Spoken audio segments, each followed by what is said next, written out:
kids. You don't get discipline from your parents. You don't get discipline from your parents, from your grandparents, from your older brothers and sisters. You don't get discipline from an external source.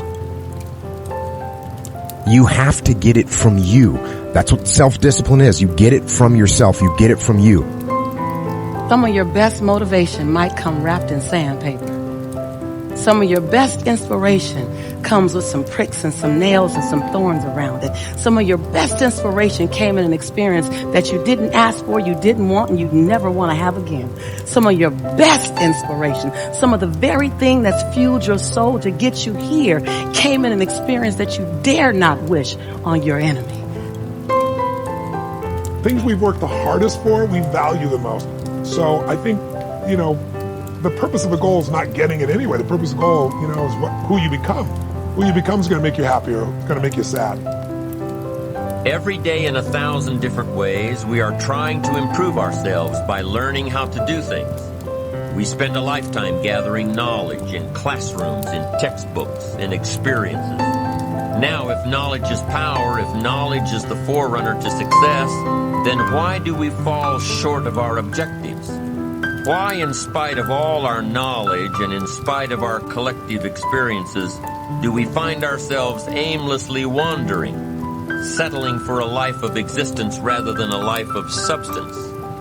There may be many answers to this question. Your answers may be different than your associates or your spouses or your friends.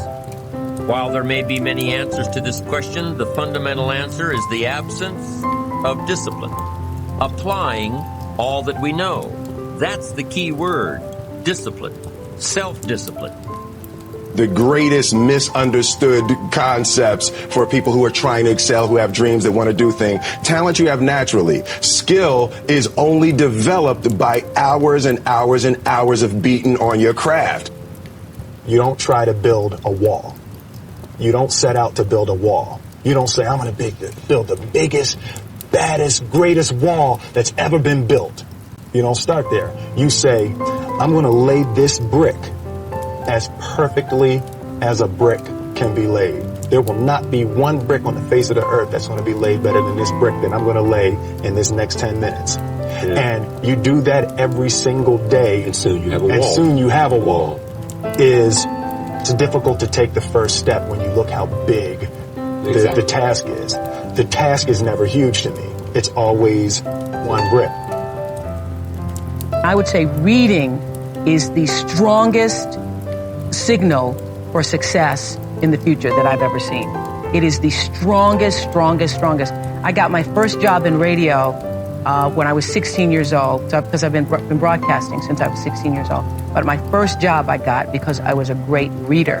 When you are a great reader, you can articulate and speak and command the English language in ways that other people cannot. And people think you're a lot smarter than you are, lots of times, because you're a great reader. When you take an L, you take the right L, you're like, I'm gonna be very cautious on that next move I make. If you're smart.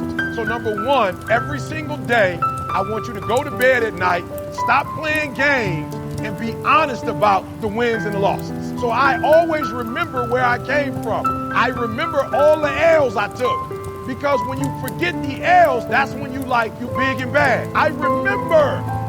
I always tell people the most valuable lesson I got from my mentor, Jim Rohn, was I asked my father, worked 2 jobs. We were always broke. We had no money for food.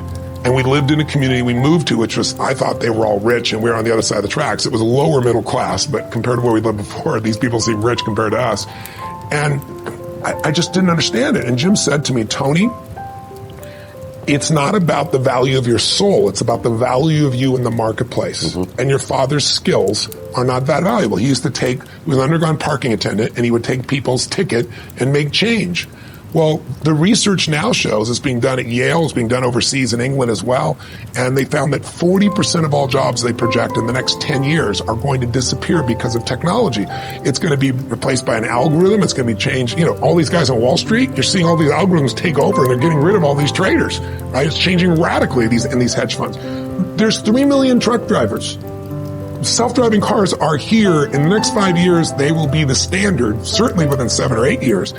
Are you going to hire someone who can only work 8 hours a day and sometimes gets drunk or can make a mistake when you can buy a machine, write down the machine, and be in a position where it works 24 hours a day driving? But no one is telling these drivers this, and they have to retool now. So technology is the biggest challenge. Labor is less valuable because of efficiencies with technology, and it's going to get better and better for technology, which is scary when you think about what's going to happen for jobs. So I say to people, you got to participate in your own rescue. You've got to retool yourself. The idea that Bernie Sanders has of providing free education sounds wonderful, but the education he wants to do is community college. There are no skill sets in community colleges today, for the most part, that are going to prepare you for the economy or a job that's there. So what is that going to do? You're just going to waste more money, more time. We need to retool ourselves. The government's not going to do it for you. Do we sit down and let change just happen to us? Or are we just watching change happening around us? Or are we aware that change is happening within us? Or are we going to be those proactive people who make sure that we affect what happens to us? Change also produces 4 types of people. They are in this room. First of all, there are people who watch things happen. Now, let me say something about change. This is important here. Not all change is improvement. You used to weigh 128.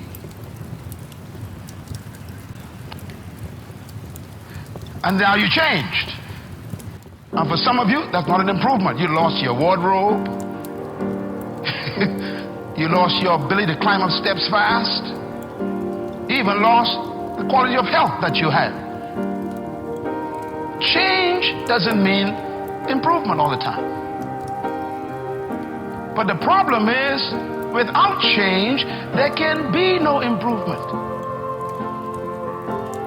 So you have to decide what to do with change. Change will happen. And if you are not careful, it could be destructive. So you have to determine, what kind of change do I want in my life? And I want you as a young person, as a mother and a father, as a business person, to think about your company even, or your family, or your educational pursuit. What kind of classes do you want to take in college this year? What kind of grades do you want? What kind of relationships you want to have in your life? Who do you want to drop and who do you want to pick up in your relationships? What kind of people do you want to associate with? Where do you want to travel that you've never been? What are the books you need to read you never read before? The changes come with choices. So what kind of person are you? Sometimes your dreams are flirting with you, but you're not letting your dreams flirt, because all you're doing is saying, I know what you're trying to do with me. You're just trying to get into my pants. Of course your dreams are trying to get into your pants. All the storytellers are kind of gone, and the actual understanding of our users is gone. We've lost all that sensitivity, and yet I feel like that sensitivity comes first from really knowing yourself. Never, ever give up.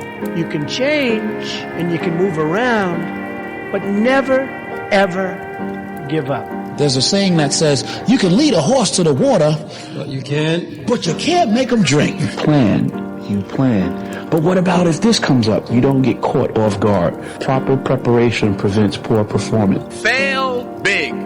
That's right. Fail big.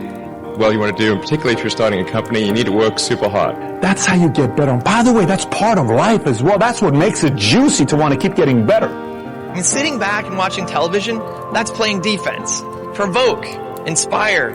Don't just get involved, but inspire others to be involved. That's playing offense. Sometimes in life, to be successful, oftentimes, most of the time, you have to follow your instincts. You have to follow your gut. There is a moment in the life of every generation when that spirit of hopefulness has to come through if we are to make our mark on history. Remember that. Just because you're doing a lot more doesn't mean you're getting a lot more done. The ability to manage yourself very, very, very well, or at least well enough where you almost become compulsive about getting certain things done. is being able to laugh with your team about some of the crazy stuff that happens. And, you know, you can't take yourself too seriously. You have to take the job seriously. You have to take your responsibilities seriously, but, you know, you have to be able to laugh at yourself first and foremost in order to be able to manage the whole thing. It's the way you view the world. It's the way you view things, money, life, marriage, business, freedom, relationships. Those processing that you have here, it's okay to change those things, but not your personality. Like, if you're here, you probably kick a lot of ass at something. You're probably the best at something. You have ambition. You're a risk taker. You have learned to hack. You will fail at some point in your life. Accept it. You will lose. You will embarrass yourself. You will suck at something. There's no doubt about it. I'm telling you, embrace it because it's inevitable.